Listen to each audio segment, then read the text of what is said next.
Hello, friendos. Welcome back to another exciting episode of Frosty Talks, where we talk about stuff that I don't normally talk about with gameplay. The reason why I don't talk about some of the stuff with gameplay is because it's my personal opinions, stuff like that, um, and things like that. But today, it's just going to be so downhearted. I just don't want to bring down some good footage of a good game and having a good time. So, also, I don't want to get both of these things mixed up because I want my opinion and current events on one series, and I want gameplay and fun on another series.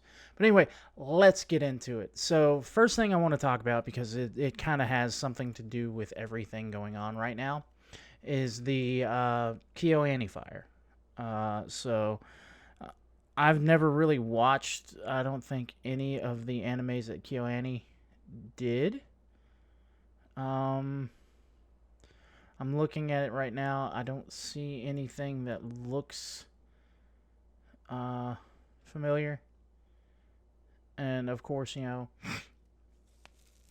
just because I've never seen them doesn't mean they're not good. So it's just I've never seen them. But a guy went in, sprayed some kind of flammable liquid all over the place, and set fire to the building, killing 33 people.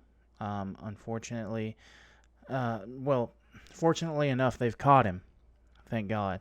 But unfortunately, 33 people lost their lives. So I'm going to have a moment of silence for them, and then I'll explain, what they did, what the motivations were, and what the studio did. So let's have a moment of silence for those guys.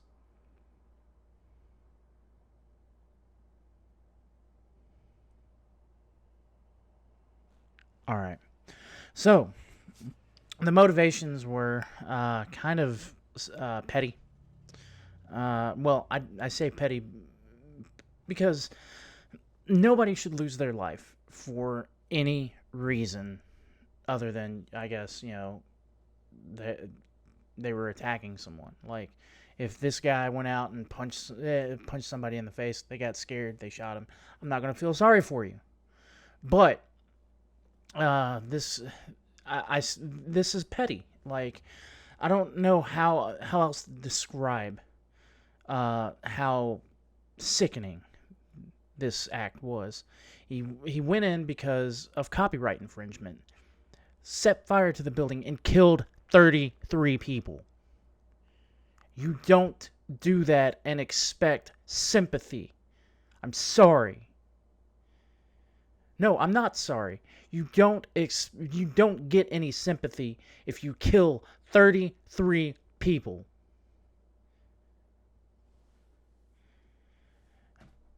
God, it just makes me so mad that this person decided to end 33 lives because somebody may have copied his work. Anyway, guys, so what Kyoani did, they did Full Metal Panic. They've done Lucky Star, which I've heard of that one. I just never seen it. And The Melancholy of Haruhi Suzumiya. I don't know why I couldn't say that name, Suzumiya. The Melancholy of Haruhi Suzumiya is actually, I think, one of the more famous works. I've seen it all over the place, but I've never watched it myself. No, I won't go. I won't assume anything in this video. But that's something that I wanted to talk about. There's a GoFundMe. You can find it. Just look up Kyoani. I don't endorse the GoFundMe because I have no idea where the money is going to. But Sentai Filmworks set it up for Kyoani, And I'm not telling you to go donate, but I will leave a description. I will leave a link in the description below. So if you are an anime fan and you want to donate, go ahead. I'm not telling you to do it. That is all of your own accord. All right, so getting to the other stuff and the titular, I guess, story. So for those of you who don't know, there's a voice actor out there named Victor Joseph Mignogna. I've heard from numerous people that he's a great person, that he's always so nice. I don't think, other than certain instances that I've heard of anybody really disliking him,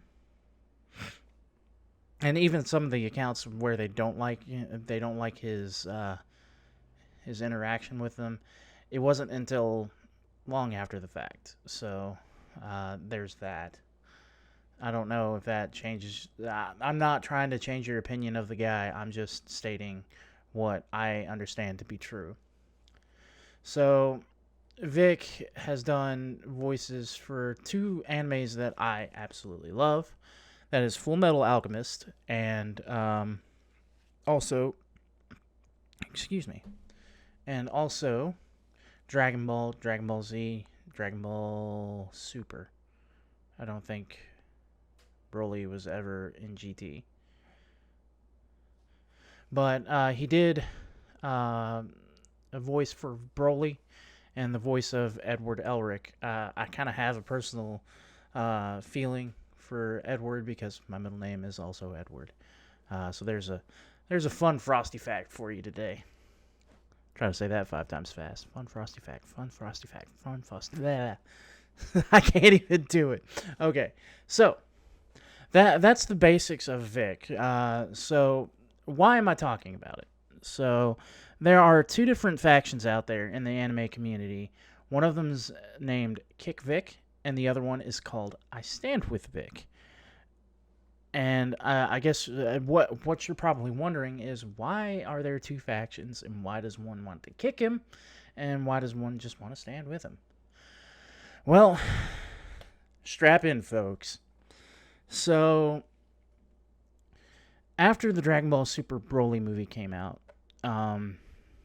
shortly after, Vic was fired from Funimation and Rooster Teeth, which did Ruby as well. I've never seen Ruby, so I don't have any emotional attachment to it. So he was fired from both of those animation studios, and at first it was quiet, but then things started heating up.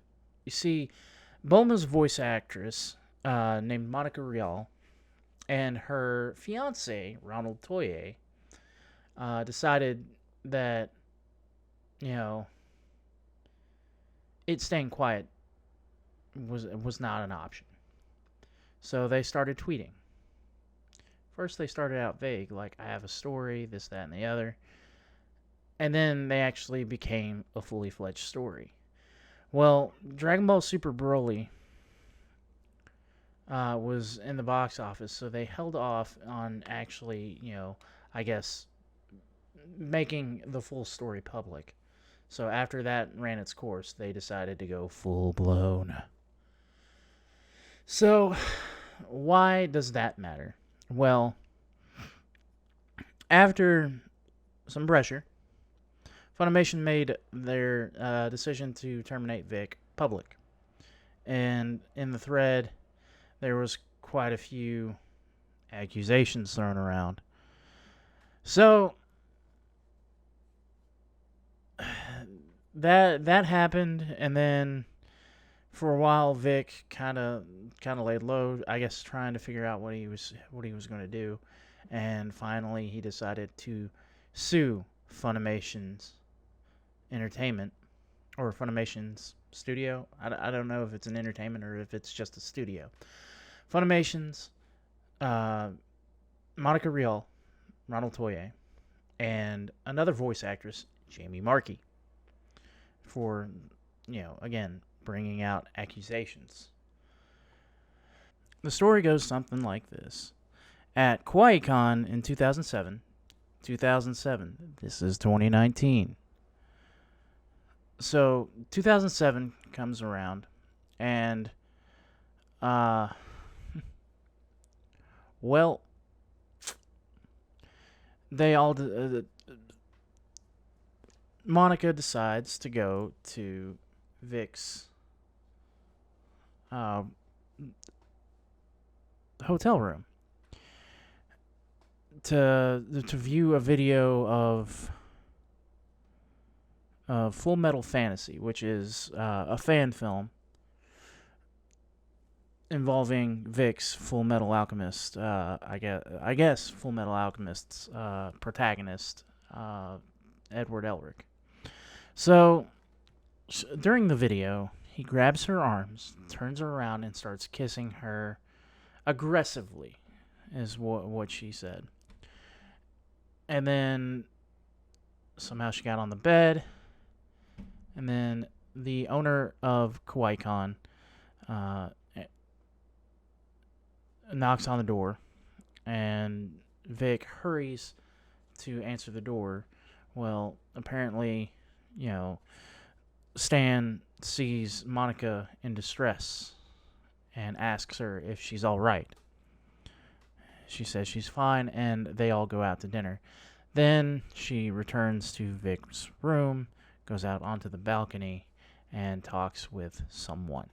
That someone, I think, maybe disputed. I'm not 100% sure. I've got to rewatch everything because it's midnight my time. Whenever Rekieta goes over all this stuff, I will leave description I will leave in the description a link to his channel so you guys can watch everything. Just note that he is biased towards I Stand with Vic, and just if you want a sort of biased opinion, just listen to him. But also he gives all the facts as they're stated, but also his opinions. So there are facts there, but he gives his opinion. So just I'm saying that so you guys can get the full facts, but also his opinion. So I'm pretty much the same. Well, you guys are pretty much feeling the same right now, but there are some contradictories in her story. Like first, I think she says that Stan invited them to dinner, and then Vic invited her up. Another version is he didn't invite them to dinner, and then the other contradictory parts are, one, she fell onto the bed, and two, she was pushed onto the bed. But she got on the bed, he held her down, and then the knock, and it was Stan Dolan. Then she returned, and she Vic called his fiance at the time, and had, I guess, Monica talk to her or something like that. It's something like that. I don't have everything in front of me. I know that's terrible. I should probably, be more prepared like an actual journalist, but I'm just a guy with a camera and a mic. So that happens in 2007, and then later she, I guess, she decides to forgive him, which, to me, if she decided to forgive him, then this would have never come up. Like, to be honest with you, if you forgive somebody, just don't forget it. I mean, understand that that's a thing that might actually happen again. So you can forgive, but not forget, and not destroy their career. But anyway, so that's Monica's story. And then Vic responded to it, saying he was sorry if he ever made anybody feel uncomfortable, and that any and all allegations of sexual assault, and I think pedophilia are are false. So he at least addressed that, right? So then all of a sudden we get more people involved. Like there's the twins, I don't know their names, and I'm not going to put any more names than are already out there in the ether. But they pulled Stan Dolan in, this, that, and the other. So what I am going to do is I'm going to play two parts of the deposition for you guys as soon as I get those. And I want you to understand something. You can tell when somebody's being sincere and when somebody's being fake. First thing we're going to do is we're going to look at Monica's deposition. And what I want you guys to notice is her cry, or her crying. So I don't know about you, and this is all my opinion at this point. My opinion is or my experience when I cry, and I do cry. I don't know, but not only are there tears, but there's like almost a sort of buildup, especially whenever, I'm talking about something that I'm very passionate about, or, just, or specifically when I hear Wrong Side of Heaven, Right Side of Hell. Well, not really hear it, but see the music video. It gets me like, ugh. Maybe it's because I'm a veteran, so that helps. Or that hurts. So we're gonna look at Monica's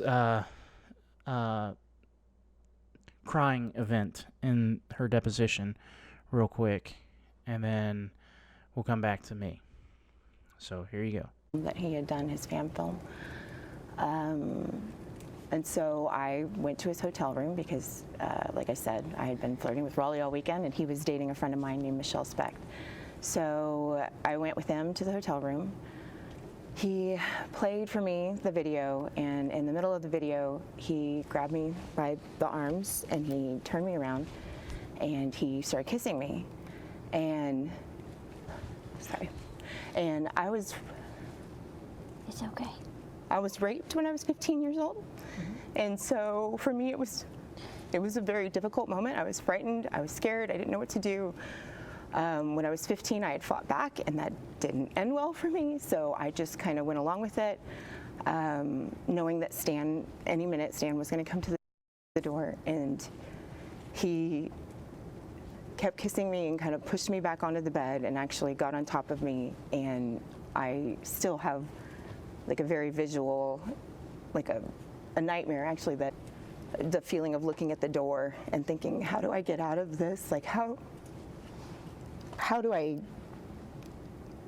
get out of there without ruining the friendship that we'd had, the trust that we'd built? And then Stan came to the door, and when Stan came to the door, he jumped up and ran to the door, and I kind of covered my face because being pale, if anything's happening, you can see it all over my face. Stan came in. He asked me as we were leaving, are you okay? I said, oh, yeah, I'm fine. Just kind of kept covering my face, and we went to dinner. I don't recall where we went or what was spoken about because I think I was in shock the whole time. And when we came back, he went out there. Outside of his room, there was this little patio, and he was standing on the patio, and he called Michelle. And he put me on the phone with Michelle. And that was hard for me because she was a friend of mine. And I remember that being the moment I talked to Michelle.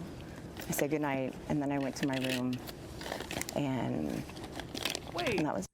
So you saw that. So number one, there's no tears. Number two, I don't know about you guys, but when I cry, my nose gets real stuffy or runny. I guess the mucous membranes are active or something like that. Like, I guess it just wants to flush everything out. But there's lots of sniffling. There's maybe a tear or two. But for the most part, I would be talking normally like this, and after I was crying, I'd be like, I would constantly be sniffling, and and occasionally my voice will crack, and it'll be hard to talk. That's something that you can tell. Like, if somebody's wow, I about actually made myself cry there. But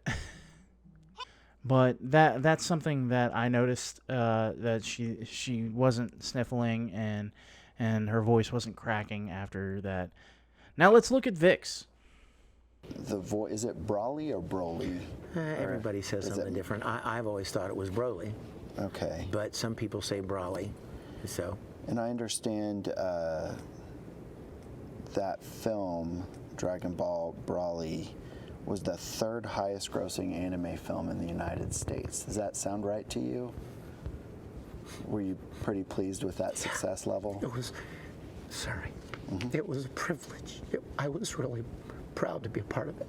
I mean, I played this character for 15 years, and he would be in video games and stuff, and when I would do events, fans would always say, "Oh, I love Brawley's my favorite character in Dragon Ball. When are they ever going to do anything more with him?" And I would always say, "I don't know. Wouldn't that be fun?" And then when this movie was announced, I was really excited about it. That's a big deal, third highest grossing. And I assume that brings with it a pretty significant fan base. I think they already existed. Okay. You guys saw that, right? He choked up. You could visibly see it in his face. Like, he starts trying to choke it back. Like, and as he spoke, his voice cracked. And then after that, he started sniffling, and even went as far as to wipe his eye, and then wipe it on his pants, I guess. So that was obvious. Either Vic is a very good actor, or Monica needs to take some acting lessons.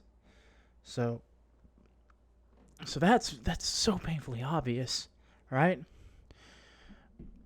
But there's something else about it that really makes it seem disingenuous. It was Stan's affidavit. Stan's affidavit actually went on record to say,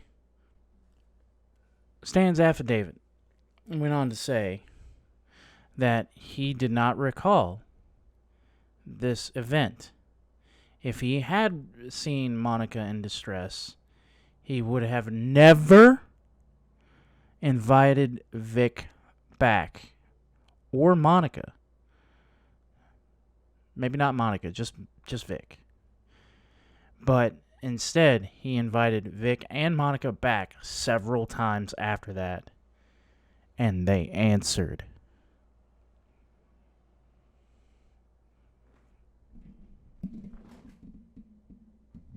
They answered.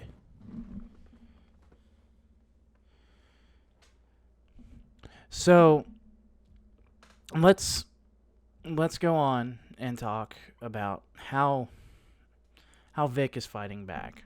So there's a GoFundMe out there called Vic Kicks Back. I love the name of that. Like, you want to kick Vic? Well, Vic is going to kick back. And you're not going to like it. It's going to be square right in the nuts. I cracked myself up with that one. Okay. So the GoFundMe was started by Nick Rekieta of Rekieta Law. It is going for his legal, I guess, burdens. So basically, Beard Harris Bullock and Hughes, I think is the name. Might be Harris. I'm not sure. Let me look that up real quick. I'll look that up. Beard hair. Okay, it is Beard Harris Bullock and Hughes. So that's the firm that he employed. So, and whatever is left over is going to go to a charity of their choice. It'll be disclosed and everything. I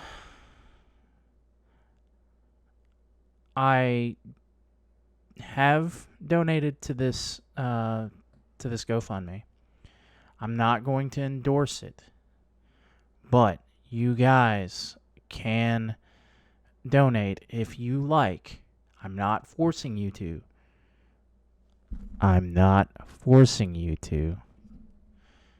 Do it on your own accord if you agree. If not, or if you don't even have to donate, just put out in the ether something nice about Vic. I mean, that's something that he's said time and time again. Let's counteract this negativity with positivity, right? But anyway, so I will put a link in the description for that GoFundMe as well. So that way, if you are interested in helping out Vic, I'm sure he would greatly appreciate it. I don't know the guy personally, but I mean, I'm going to put this out there in the ether and hopefully not get destroyed. But yeah, that's all I really have to say about the whole thing. But here are my thoughts on this.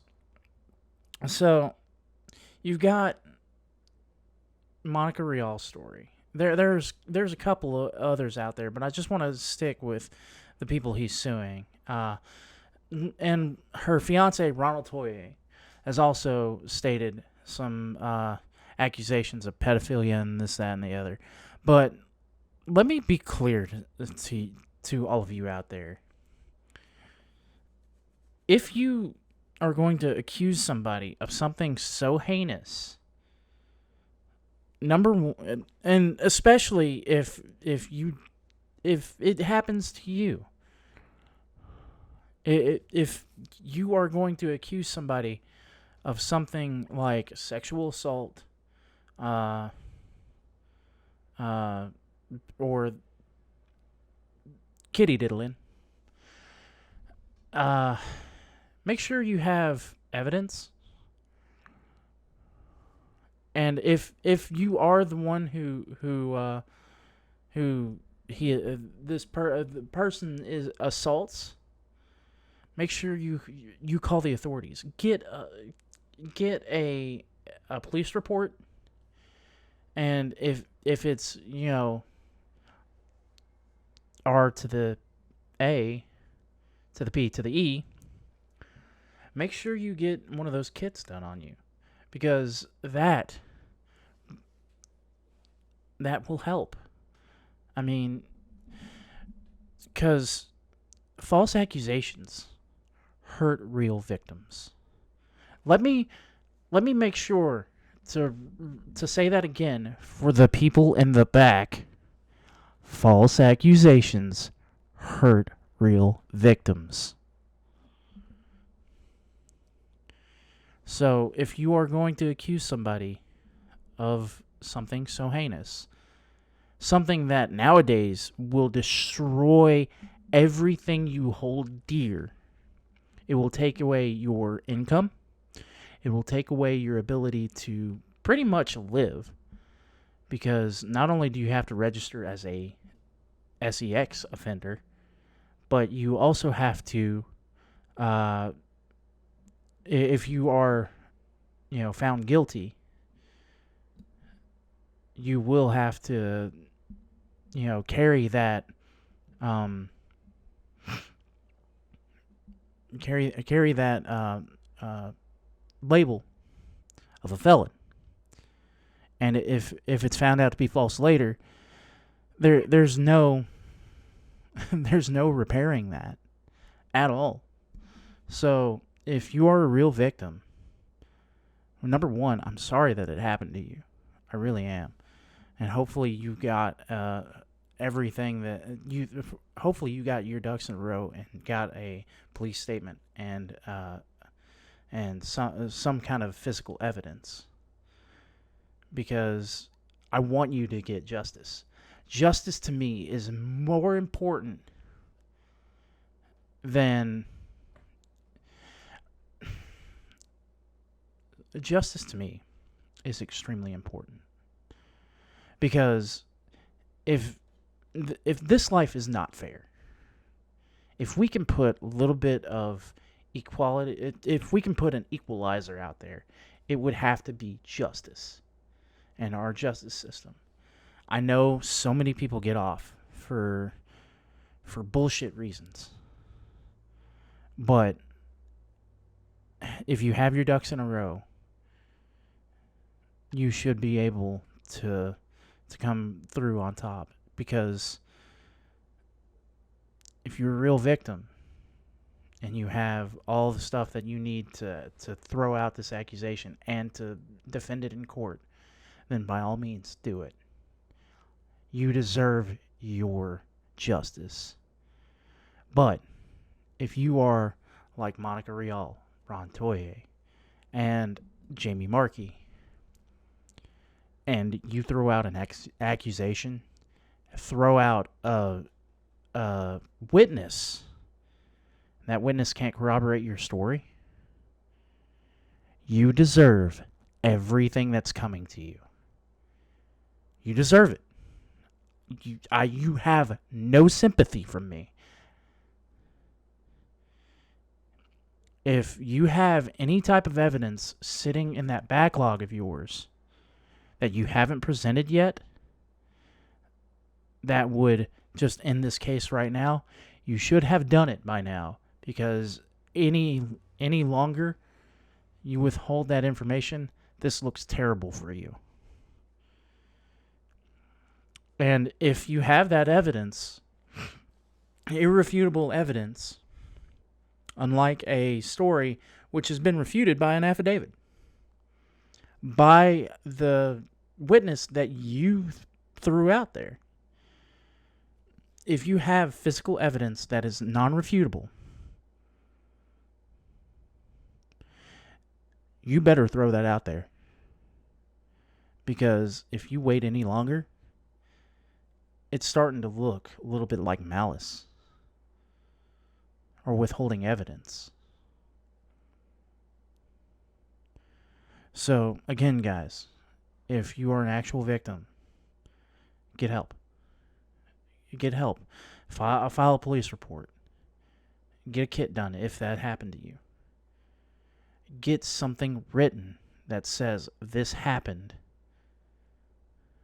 And that will help you out more than saying, oh, this guy witnessed it. And then when they finally get that guy on record, he has no recollection. Anyway, guys, I'm sorry that this kind of got a little real, and I may have gotten a little angry there. But we'll be back later today. I will be recording later today for the gameplay. I just kind of wanted to make this video because this is something near and dear to me, and I feel I have so much that I want to say about it that I don't really have the full timeline right here in my head. But again, there are 3 channels that I'm going to link down in the description, as well as the GoFundMe for Kyoani and the GoFundMe for Vic Kicks Back. You don't have to, again, you don't have to donate to these 2, and you don't have to, and I do not endorse these, but please, if you feel like both of these causes are great, definitely go ahead and do what you feel. But The 3 channels are Rekieta Law, Hero Hey, and the Umbrella Guy that I'm going to throw in the description. They have more information about it than I do. And the reason why I'm going to link them to you is that I will comment on this every so often, or if I ever do this again, I'm going to talk a little bit more about it, because I believe that Vic is innocent as it stands right now. And I think that he deserves all the help that he can get. And if I can help him out just a little bit, that is great for the entire community. Because from what I've heard from the Risen Bull Rangers, which is his fan club, by the way, guys, if you are a fan of Vic, check out Risen Bull Rangers. But that is all I really have to say about Vic.